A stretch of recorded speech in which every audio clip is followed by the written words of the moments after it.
So we've got 6 people on the call today from Greenham Trust and the Good Exchange. So shall we just do a quick introduction of who we've got on the call? So I'm Marina Stedman, so I do the marketing for the Good Exchange and Greenham Trust and the business park. Do you want to introduce yourself, Jill? I think everybody knows you. So I'm Jill Owen. I'm the Office and Grants Manager for Greenham Trust. Julian May. I'm Head of Collaborative Funding at Greenham Trust and the Good Exchange. Hi everyone. I'm Misha. I think I've spoken to you on the phone, most of you before anyway. And I'm the Client Support Manager at the Good Exchange. It's the first time that Greenham Trust and the Good Exchange have worked together to do a double matched event on one day. And hopefully if this is successful, it will be an ongoing type of campaign like that. So we're going to start with Jill, who's going to just do a quick introduction to Double Match Day and the expectations from Greenham Trust. So over to you, Jill. Okay, right. So morning everybody, and thank you for joining us today. First of all, congratulations on being a finalist for Double Match Day. We had over 30 applications, so you've all done really well to reach the final 10. The purpose of the workshop today is to offer some ideas, hints and tips for your fundraising campaigns. I know many of you are seasoned fundraisers, but hopefully you'll pick up a few hints from us and you might have some to share with others. Just thought I'd run through a few key points.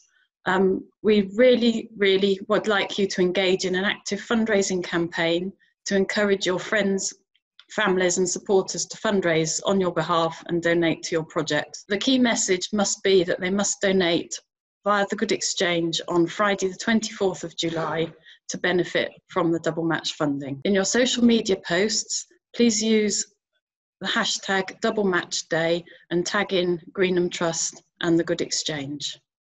We've also invited you all for a short interview on Kennet Radio next Friday. I sent an email out about that last night. And if you haven't yet responded, please do so. Although the only slots remaining, I'm afraid, are the 7:15, 7:30, the early ones. As I say, I'd just like to give a few reminders about how the double matching will work. You'll have 2 separate match funding offers, one for Trust Top-Up, which will be valid for 12 months, and one for Double Match Day, which will be valid on the 24th of July only.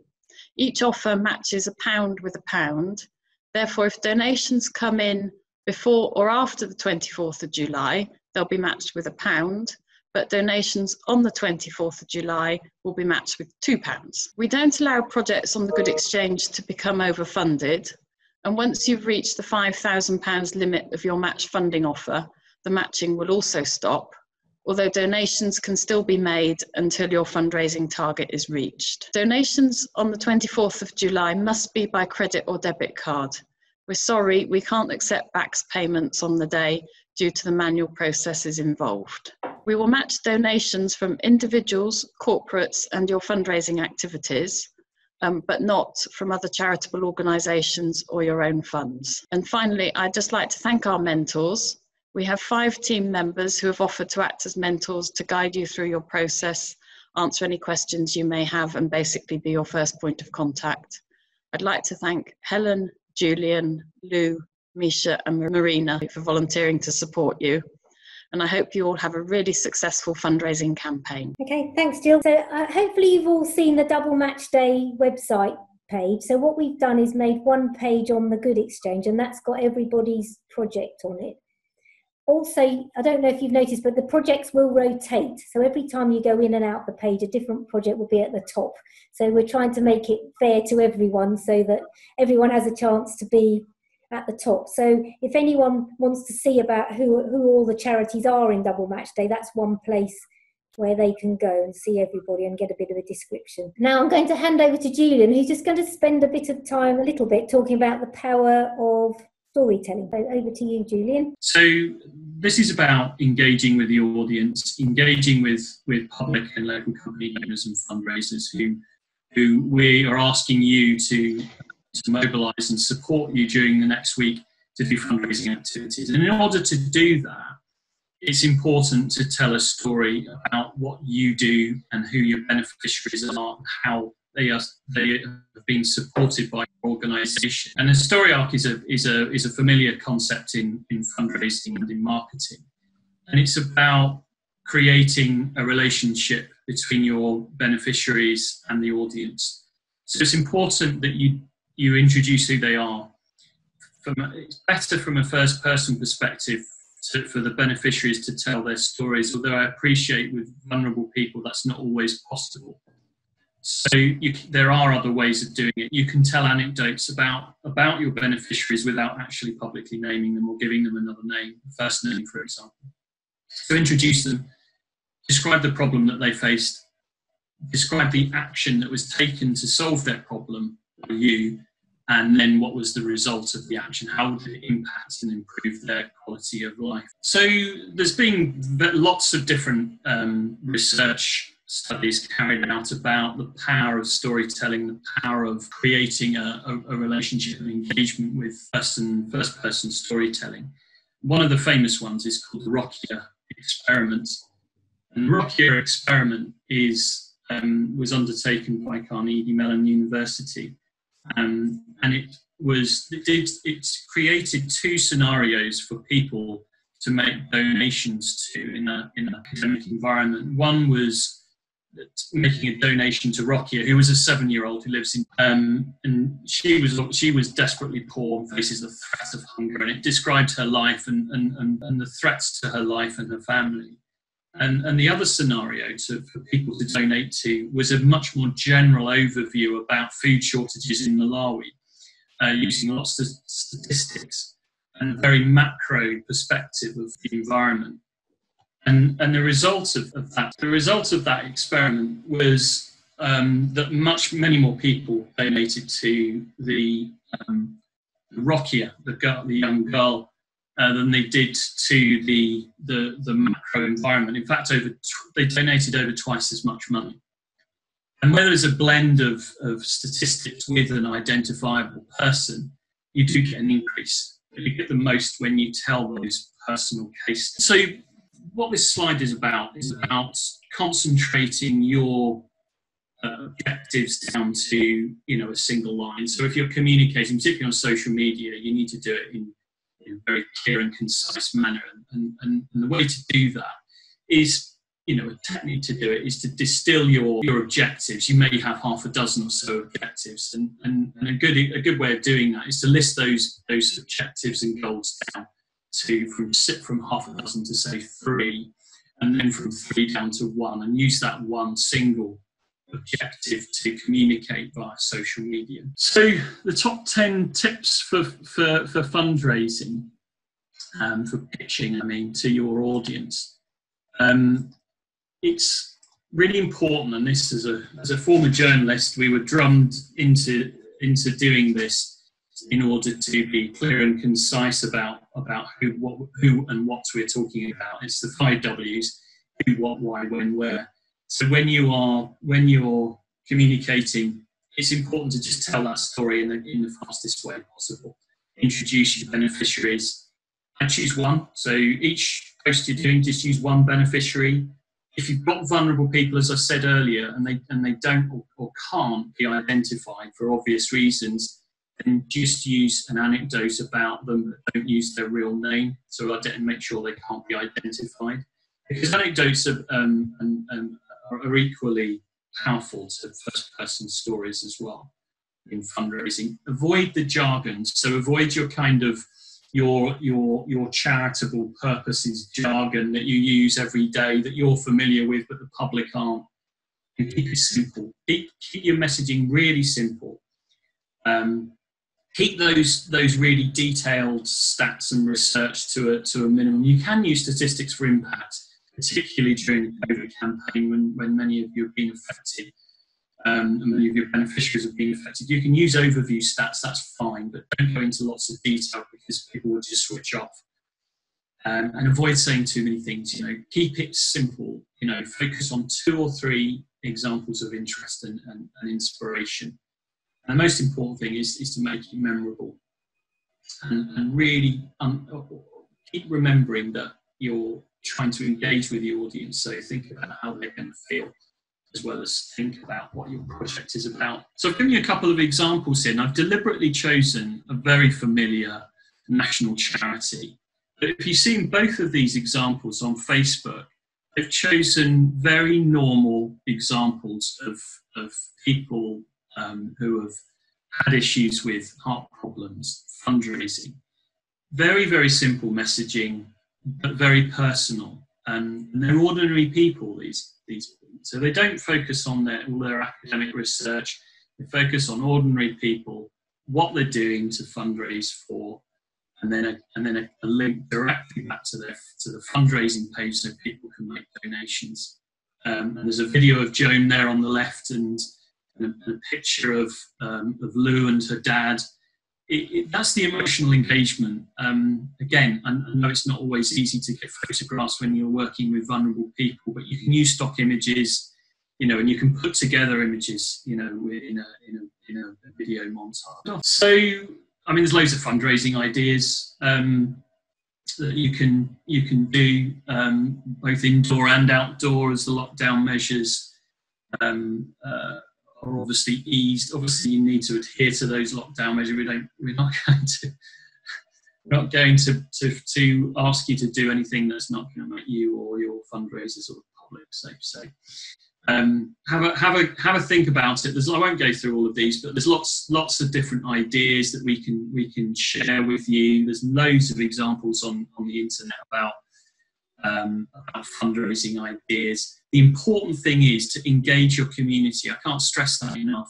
Many of you may well have sponsors that want to support the campaign, but this is an opportunity for you to engage with your local community and double their donations on the day. So, you may already have the money lined up, but the important thing is that you can work with the public to actually raise even more money. So I would urge you to do that.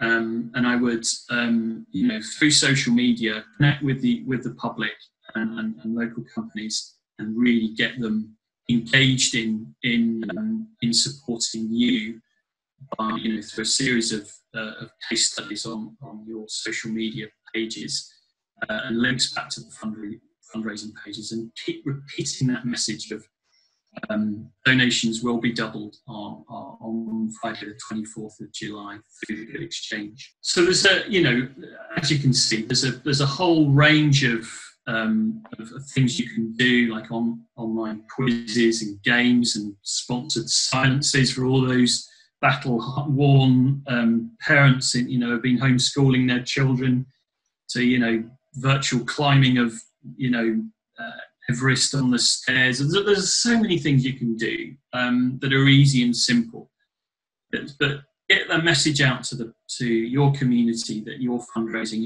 and donations are going to get doubled through the Good Exchange for your fundraising page on Friday the 24th of July.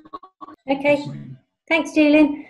So I'm going to talk a bit about social media. If you're not familiar with any of the social media tools, we've got a lot of resources on our website and on our YouTube channel that tell you how to get started with some of the social media channels you might not be using. So what I've done today is sort of talk through, assuming you've got some, and some of the more advanced things that people do. So why is social media important in the UK? That about 66% of the UK population are active social media users. And of that, one thing to bear in mind is that nearly all of them, nearly 100%, use social media on the mobile. So when you're posting your social media beforehand and on the day, think about people doing it on their mobile phone and what makes it accessible in terms of the pictures, and because everything's going to be sort of tall and thin rather than, it's going to be portrait rather than landscape. So that's something to bear in mind with your photographs and things and your videos. So the most used social media platforms are YouTube, Facebook and WhatsApp. And I'm going to talk a little bit about WhatsApp and how you can use WhatsApp with the Good Exchange. Also, we've got Instagram and Twitter. So I'm going to cover Facebook, Instagram, Twitter and WhatsApp. So in terms of online content, you can see here that a huge majority of people who go online use videos. So one thing, especially when you've got a live fundraising day, is to try and incorporate video. And I know it's not as easy now when you can't do a live event. So what you might have to do if you've got fundraisers is try and help them to know how to post live videos and tag you in, and also link to your appeal, because you wouldn't believe how many people we get fundraising on the Good Exchange. You tag in the Good Exchange but don't put a link to their direct project. So then people have to go to our homepage and try and find the project out of the hundreds we've got. So one way to do it is to equip your users and your followers and supporters to actually know which link to go to, and I'll talk a bit about that. So one of the things I wanted to talk about as well is how to make sure to make your fundraising project findable online. So remember that your pages on the Good Exchange are website pages, and search engines will find them.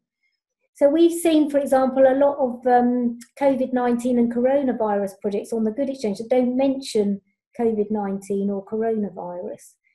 So when people are looking for coronavirus or COVID-19 projects to donate to in perhaps your area, then those projects are less likely to be found by the search engines and less likely to come up on the first page. And obviously we all haven't got loads of money to spend on advertising, although you can as a charity get up to $10,000 of Google ads free every month. And we have got some training on that. I'm not going to cover that today, but one thing you can do that's completely free is optimize the wording on your website and your Good Exchange page to include the keywords that you think people will be looking for. So going back to what Julian was talking about, when you're thinking about your key messages, try and pull out some keywords of things that you think your followers will be looking for, and make sure that you've got those in context on your website pages and on your fundraising page. And I've got some links at the bottom with some guidelines on how to do that sort of thing. So the other thing that's becoming increasingly important is that the search engines like Google and Bing are using social media activity as well to think about how to rank a website. So when you do a search on, say, Google, if you look at what comes up on the first page, increasingly Google and Bing are using the content of your social media post to rank your pages more highly. So when you're doing social media as well and thinking about your hashtags and the keywords you put in, make sure that you're linking all those with what's on your website and what you're using on your Good Exchange application. So keywords are the way that search engines understand websites is one of the ways. I mean, they use algorithms as well, but if you look at the way people write websites, they'll sort of include in their website page or their social media the words that they think their audience is going to look for. Now, so what I'm just saying is just think about using those words when you're writing your content. So think about the language your supporters might use when they're searching for your project, or words that people who don't know you might use to search for content that's related to what your organisation do. And a good way to do that is maybe to look up some organisations that do things like you. So organisations that have lots of followers or have very good websites, look at the wording that they've got on their social media, on their websites, and try and copy some of that style that they've got. So as I said, remember the fundraising page on the Good Exchange platform is also a website page and can be found by search engines. So one thing that Jill briefly mentioned is that it's important for us, the Good Exchange and Greenham Trust, that we promote Double Match Day, and we're mentioned in your Double Match Day promotion. So remember to mention both Greenham Trust and the Good Exchange when you're talking about and writing about and promoting Double Match Day. So I've put here a table, and as we said, we will send out these slides of all so there's a hashtag for Double Match Day, but I've put in our Twitter, Facebook and Instagram handles here so that you can make sure you tag us in. Now, the other thing is, if you want to link to your project or your donate page in your social media, on your website, and anything that you're writing, the first thing to remember is make sure you're not logged in as a platform user to the Good Exchange, because the link you'll get if you're logged in will take people to a logged in page. So the first thing you want to do when you're creating a link to use in social media or online or anything in writing is make sure you're not logged in, and then go to your organisation's fundraising project. So here you can see I've got the East Ilsley Playground. And at the top, in the menu bar, you'll see a link that looks like this. So this will be the URL that if somebody clicks on it, will take them directly to your fundraising project. So make sure that you point people to the one that you're fundraising for on Double Match Day, because I know some of you might have more than one project live. So make sure you point to the one that's got the double match funding. So then everything that you do on Double Match Day, point people to that project, and then when they donate via that project, that money will be doubled. So you can copy that URL and use it as required. And you'll notice some social media tools will automatically shorten it anyway. So Twitter will shorten it and replace app.thegoodexchange blah blah with t.co and some numbers. So you don't necessarily have to worry that your URL is really long. The other thing to note, and you see, I think the majority of people do this on Instagram, when you put a link in an Instagram post, it can't be copied or clicked on. So if you want people to donate via Instagram, you're going to have to put your link in your Instagram bio, which is on your Instagram homepage. So on your homepage, you've got a 100-character biography and you can add one link. So on Instagram, I would suggest that you change the link in your biography on the 24th to have a link to your project. The other thing that you can do is point people directly to your donate page. So if you go to your organisation page and you click on the Donate Now button, it will take you to your donate page and you'll get a URL for that as well. So it saves people a click, so they don't have to go to your project and then click on donate. You can take them straight to the donate page. Another important thing to remember is after Double Match Day, you might want to point people not just to that project, but maybe back to your organisation page, because as projects become successful and you get new projects, people can then see all the fundraising projects you've got on the Good Exchange rather than just one project. Also, don't forget to promote your project on your own organisation's website. So I had a look round some of your websites and most of you have got donate pages, but not very many are pointing to your fundraising project on the Good Exchange on your donate pages.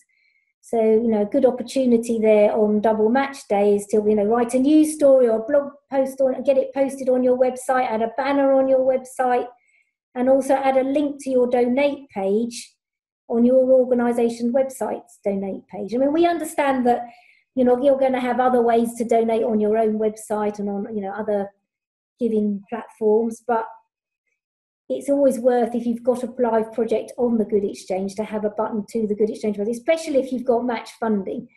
Point out to people, yes, you can donate here or there, but if you donate on the Good Exchange, your money's going to be doubled, and on the 24th, it's going to be trebled. So it will hopefully drive people to use the Good Exchange instead of other alternative sources. And remember, do not be logged in as a platform user when you copy any URLs, otherwise your link will try and make them log in. So one thing I wanted to talk about, I don't know how many of you know, but we have built a function in the Good Exchange where you can link your project directly to a WhatsApp message and send it out to all your contacts, and then they can forward that link to all their contacts. So WhatsApp is the third biggest social platform in the world. So more and more people are using private messaging for sharing social media rather than social media platforms. So I've got a step-by-step example here, and you'll get all these slides. So what you have to do the WhatsApp share is, first of all, you have to be on your mobile phone. So WhatsApp doesn't work very effectively on a laptop. So go to thegoodexchange.com via the internet browser on your mobile phone, and you tap what this is called a burger menu, and then tap charitable projects, and then find your own project. So you can see here I've found the Greenham Trust project on my phone.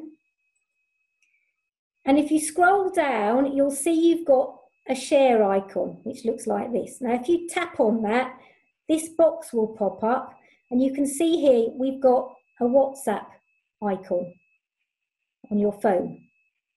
So scroll down, tap on the icon, and then tap on the WhatsApp icon, and what happens is you get a pop-up and it says open in WhatsApp. So if you tap on the open there, what will come up is your contact list in WhatsApp. So this is my contact list. So you can just select who, group or groups you want to send a WhatsApp message to from your own list. So what happens is that WhatsApp message will have a link directly to your fundraising project already put in there by the Good Exchange. And it's a bit long. So what you'll need to do is go up to the top and then add a personal message at the top. I've just donated to Daisy's Dream. Every £1 I give is going to give £3. Here's the link. Why don't you donate as well? Forward this on to your friends. So it's a really simple way of spreading, sort of virally almost, the link to your Canva. And I would have thought it would work very well on Double Match Day. You just tap send. You've now shared that link via WhatsApp to anyone you want to in your WhatsApp contacts. And so, as I said, you'll get these slides. We've also got a video there of how to do it, showing you how to do it on a phone. Now, I also wanted to talk about imagery, because one of the things that we struggle with as a charity is, you can buy imagery, but it's very expensive. But I don't know how many of you use Canva. We have talked about it on previous training sessions. But the professional version of Canva is free for non-profits. So if you haven't got Canva, or if you've got the free version of Canva and you want the better version, so the pro version allows you to brand all of your images so that you can see some of the examples I showed where they'll use your brand colours. It also allows you to resize and access to a much bigger library of photos. I think some millions of photos rather than hundreds. So it's really good for non-profits. You can just use this for anything. I'm showing you an example of how to make a post for Instagram, but you can actually use this method to make a post for Twitter, Facebook. So if you look at our website, most of the imagery on our website has been sized and created using Canva. So you log into Canva and you click Create a Design. And then what Canva does so brilliant for you is just give you a list of all the types of posts you might want. And what happens is that they are exactly the right size to go on Instagram, Twitter, Facebook. So you might notice they're all slightly different sizes. So it's quite difficult to make an image that suits all of them. So just select, so here I've selected Instagram post, and you can see I get a square that comes up that is exactly the right size for an Instagram post. They've also got hundreds of templates here. So if you're not a designer, you can just pick one of their templates, change the colour, put your own images and your own messages in. If you click down, then you get this menu down the side. So if you click on elements, for example, it gives you some shapes that you can put in that allows you to then drag your images, and they'll be exactly the right size. So if you click on grids, you can put shapes in, or you can use templates, as I said. So here, I've gone to templates and I've typed in charity, and then what Canva's done is given me some pictures. And some of these are videos as well, which is quite good. They're related to charity. So you can type anything you like in there and you'll get a selection of images that might suit what you're trying to say. Also, you can upload your own images. So if you go to upload, you can upload your own images. And then when your images are there, you just select them and you drag them across and they appear in the box and they're sized to the right size. Then you can just add some text. So you can see here I've put please donate to help young people, and then give it a name, and then when it's ready you just download it and it will save it. You can save it wherever you want, and then that image is ready for you to use in social media, on your website, or wherever you want. So here, these are the examples. So all these social media posts you've seen that we've been using were all made using Canva, and I'm not a graphic designer. I just, that's a Twitter post shape. Now that's a Facebook post shape, and it just gives me the shape, and I just upload the logos, put them in. So also there are quite a lot of online resources of free imagery. So as I said, you get a lot from Canva, but these ones, Unsplash, Pixabay, they have free photos. And there's a great site called Deposit Photos that will sell you 100 photos for $69, and that, we do that, and it lasts us for well over a year. So buy a bundle. And you can go on there, they've got thousands of photos, and you can just search for things that you want. These ones have more cartoony and icon ones, and these ones have GIFs, which are the sort of moving cartoon things. So you don't have to pay a lot of money for great imagery. Although obviously, as Julian said, it's also good if you can use your own photos, but it's quite hard at the moment to go out and get photos of beneficiaries and things. Now, the other thing I wanted to talk about, because it's a sort of live day, is about live recordings, particularly on Facebook and Instagram. So if you've got fundraisers out there, or if you're doing something, or you know someone who's doing something, it'd be great if you could get them on the day to do some Facebook Live or Instagram Live videoing. So what Facebook Live does is it broadcasts videos from your page, or your supporters can broadcast videos from their page and then they can tag you in. So it's most useful when you're doing something in real time. Things to bear in mind, you've got to have access to a good Wi-Fi, and what you can do over that, I know we haven't got a huge amount of time, but over the next week, if you're going to go live, start building up your audience and sending out your messaging. Ask your viewers to follow you, and then they can receive notifications when you go live. So on the day they can see that you're live, and then they can start to engage in your activities. They can make comments. So ideally you want to have somebody there on the day watching from your organisation and then engaging with people that are going live. You don't have to broadcast for a long time. You have to broadcast for a minimum of 4 seconds, but you could do something for longer if you wanted. I think the maximum is 8 hours. So if you want to do a Facebook Live video, the best thing to do is to prepare a message in advance. Like today we're going to be doing the virtual Olympics in the Stedman's Garden. And then go to your Facebook page on the app. It's better to do these things on your phone. So here, this is my Facebook app. And to do your live, you tap on publish and just tap on live video. So what you'll see is a pop-up with Facebook asking to access the camera on your phone. And then up comes a box and you can see it says start live video. So remember, if you're videoing, you don't want to video yourself, you want to video something outwards, you just tap on here and it turns the camera around. So you can either video yourself saying something, so you might want to introduce, today we're live in the Stedman's Garden doing the Olympics, and then turn it round to watch your children playing swing ball, tennis or something. Add the description. This is why I said it's useful to have prepared it in advance, because then you can just paste it in rather than trying to think about it at the time. And you'll see starting live video come up. So once you've tapped on start live video, everything you do is recording, and you just tap on finish when you want to end it, and you'll have an option whether you want to save that live video, so you can then post it to your Facebook page and keep it there for other people to see, or you can just delete it and then it's no longer viewable. So once you've got the hang of it, it's quite easy to do. And also, I'll send these instructions out step by step, so you can always print them off or send them to people if they're not that familiar with it. They can have a practice. And the Instagram Live is another similar thing, very similar, works in almost the same way.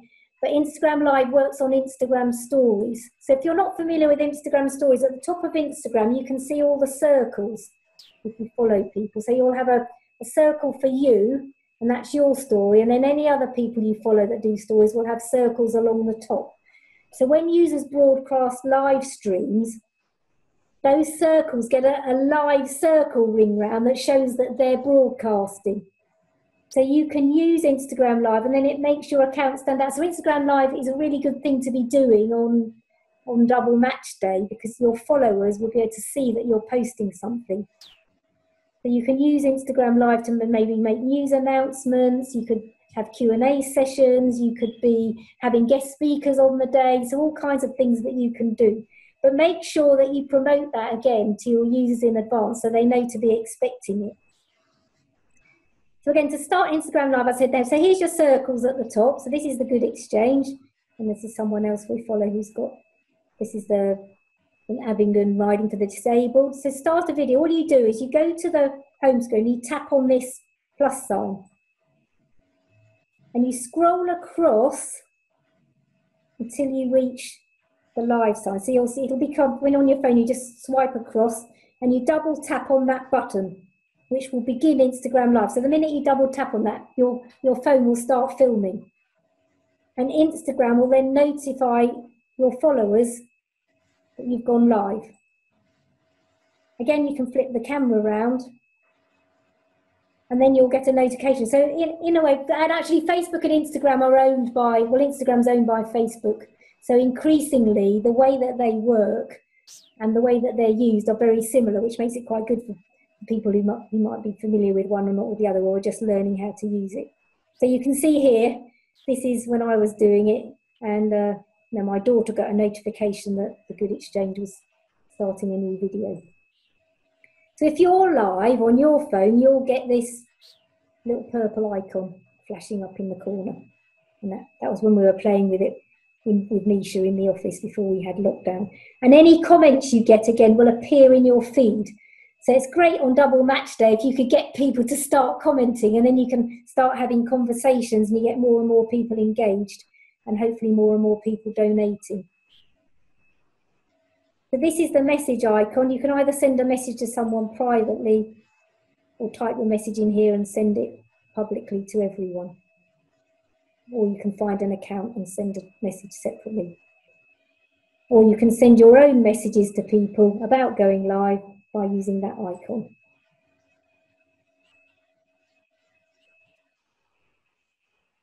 So when you've finished your live story, again, you just end it. You'll say, do you really want to end it? And then you can share that live video to your Instagram story at the top, and it'll be there for 24 hours, or you can just cancel it and it won't be there anymore. So that's Facebook Live and Instagram Live. I just quickly wanted to cover Instagram Stories, which are, I guess, use a similar functionality to Instagram Live. They do go at the top in your circle, but Instagram Stories is where you post something, but each post is only there for 24 hours. So Instagram Stories are a fantastic thing to do on Double Match Day, because Double Match Day lasts for 24 hours. The only downside is you'd have to stay up till sort of 1 o'clock, 00001 on the 24th to post your story so that it's there for 24 hours when you're doing Double Match Day. So to make an Instagram story, you tap on your circle and this box will pop up, and you can just start typing a message in there, and you've got different options for colours and messaging and hues and all kinds of things. You can upload a picture or a video from your phone in the same way that you upload a picture or video to anything. So here you can see to take you into the Good Exchanges gallery. Select which photo you want to upload. So you can see we've got a picture photo. And the image appears here in your story box. And you can also add writing to your story.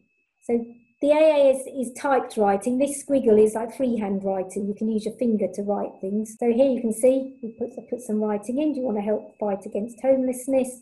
Type in your words. You can change the colour of the font by tapping on one of these colours, making it bold. You can change the design, change the colour. You've made it red. When you're happy, tap done. You can move the writing around by just tapping your finger on it and then dragging it.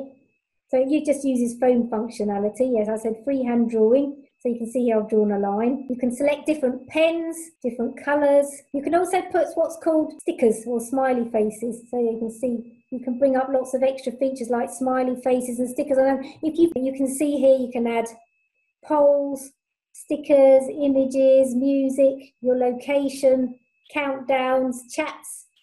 So I would suggest if you're going to do it, so just play around with it, because you can always delete it if you don't like it. So you could add, if you click on the hashtag, you could add the Double Match Day hashtag to your story. You can add GIFs. See here we've added an emoji and a hashtag. So I'd suggest definitely put the hashtag in. If you want to delete it, just drag it to the bin.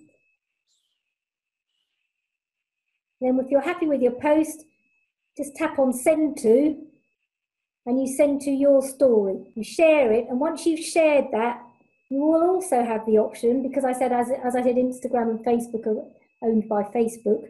You can also post your story to Facebook at the same time, which does save you a bit of time. And there, select your profile, and then your Instagram story was there. Now, the other thing that's quite a good feature is when you've got a story, running, you can add to it during the day. So this might be a great thing for double match day. So you've got your story running that you set running at midnight, but 8 o'clock in the morning, you've got someone sitting in a bath of baked beans who sent you a photo. So when you've got your story in progress, make sure you've got the photo or video you want to add to the story on your phone.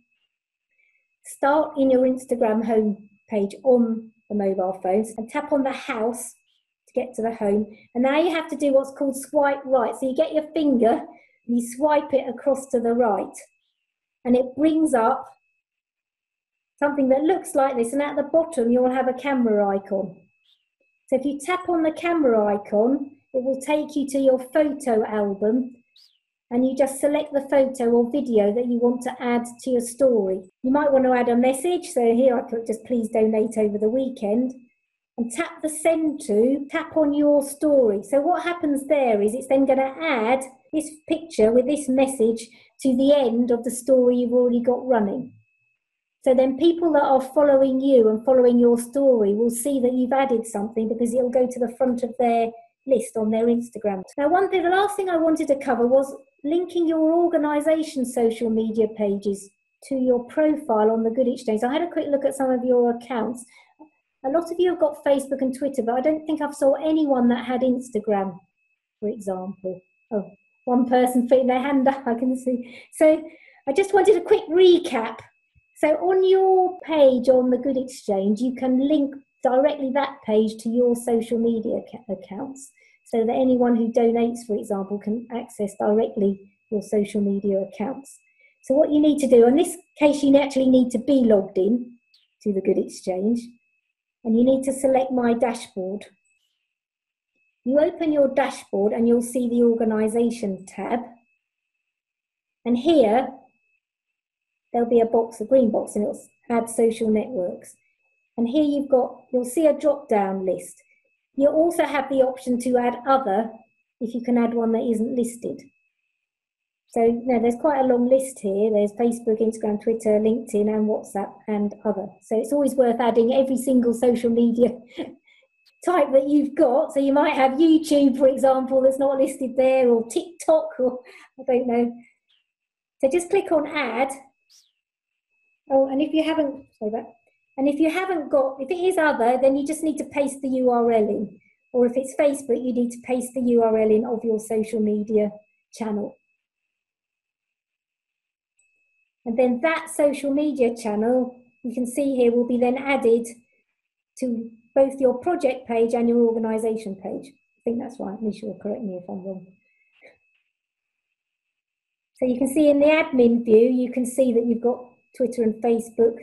And if I was adding Instagram, this is what would appear to the visitor on your organisation page or on your project page.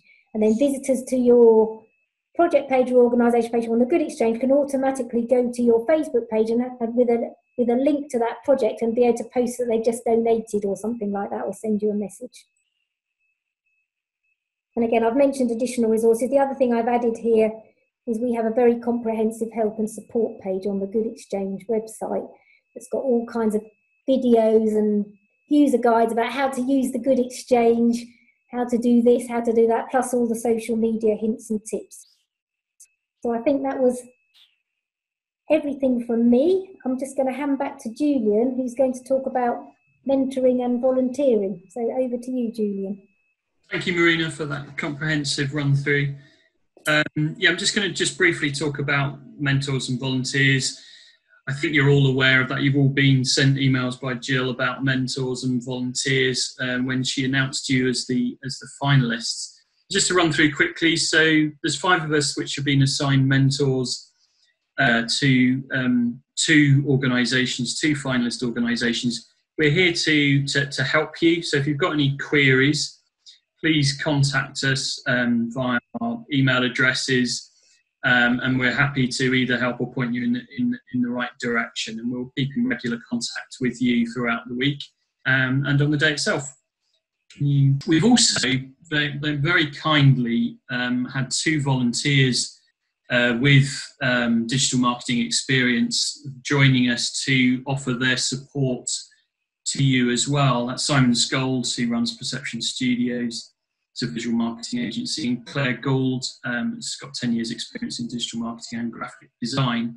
So they may well be able to help you through the maze of social media if you're not experienced in it, giving you some hints and tips, or perhaps doing a little bit of work. Remember, they are volunteers. They're not being paid for this, so please you can manage your expectations in terms of their time, but they are here to give you some support if you need it. What I'd like you to do is direct all of your volunteer queries for Simon and Claire via myself, please, and I will pass them on, and then Simon and Claire will make direct contact with you, if that's okay. Thanks very much, Marina. So that was all the main content on behalf of the Good Exchange and Greenham Trust. You know, we're very excited about this initiative, and we look forward to seeing all the activities that you've got. And as Julian said, even if you've got a corporate funder or someone that's funding all of your match funding, you know, we would really still love it for you to be doing stuff on the day and being out there and broadcasting, because I think most of your projects are still for more than the 15,000 you could get, and it's still a massive opportunity to drive donations. And it's great for us if we can see you out there on the 24th, you know, promoting this, because the more successful it is, the easier it is for us to go back to the trustees of Greenham Trust and say, this was a fantastic thing, let's do it again. And it's not just that. It's not just that. It's an opportunity for you to use it as a case study to attract new funding moving forward. So the more successful you are at fundraising for this double match day, then it's going to make it easier for you to attract grants and donations in the future. So bear that in mind over the next week. And the social media portion, this can help you build your audiences on there as well. So even for going forward, building your audiences, again, attracting people to your activities, to your cause, and to your project. So it's all about maximising your funding as much as possible, and that the people can know about the activities you're doing. Thank you very much, everyone. That's all very useful stuff. Thank you. Have a good day and have a good week preparing. Thank you. Thank you. Good. Thank you. Bye-bye. Thank you. Thanks very much. Bye. Thanks, everybody. Have a great weekend. Bye. Thank you.